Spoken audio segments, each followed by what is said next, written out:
Throughout the course of this semester, I'm going to be asking you to write a program that solves a problem, or some kind of like a word problem, if you will. And here's a good example of a problem that I will ask you to solve. And that is, I'm going to say, write a program that converts Celsius to Fahrenheit. So how do you do this? How do we write a program? How do we think about, where do we start? So this is how I would get started writing a program that solves this problem. And this should be a relatively easy one, so it's a great one for us to build on. So anytime you think of a computer program to start with, there's three basic parts in any program that we write. There's input, I'm going to make it capital, there's processing, and there's output. And so the point here is, if we think about these three key ideas when we are trying to solve this problem and recreate a program.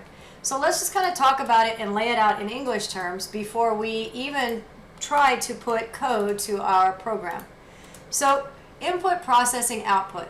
Input, let's just make sure we're really clear. What do I need to get from outside this program? Presumably from a user, for example. So I can see this being, hey user, can you give us a temperature in Celsius? And I'm going to do the conversion and give you back the Fahrenheit equivalent of that.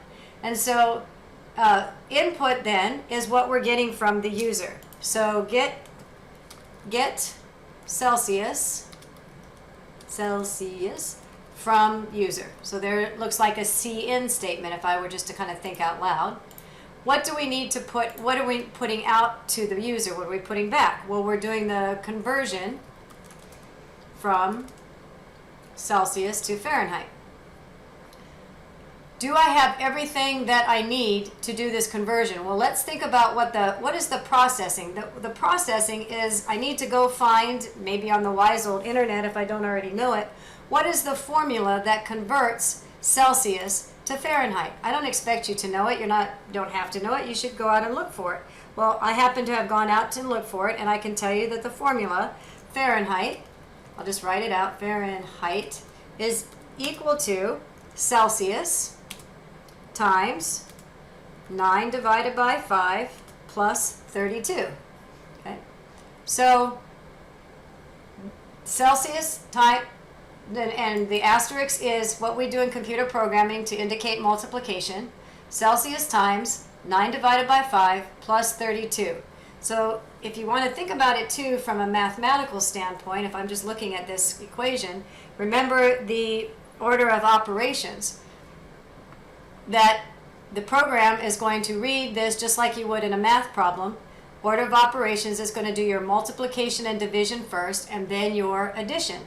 So from left to right, I have these two are on the same level, the multiplication and the division.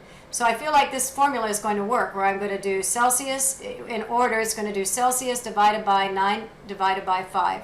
You might put this into parentheses if you need to indicate that this is done beforehand. So parentheses are done first, right? So your order of operations is the same as your math. So you want to make sure you organize your formula in the same way you would with a math problem, in order of what do we need to process first? What do we need to, what's the right word, to add or subtract or operate on first? That's the word I'm looking for. All right, so if this is my formula, and I know that I need to use this formula to get my output, so this is my processing, do I have everything I need at this point to, is this complete? Do I have everything in, have I got all the inputs? Do I have all of the information I need to do the processing and therefore spit back an output to the user? In this case, the answer is yes. All we need to get to solve this equation is I need to get the Celsius from the user, which we already agreed is going to be part of the input. So I'll make it lowercase just for consistency. So with this in mind, I have a program that this is all I need to do. I need to organize my thoughts. I need some input from the user. I need to process that information, and then I can output the combination of the two. So let's jump into Visual Studio and write this program now that we have this input, processing, output idea in our minds.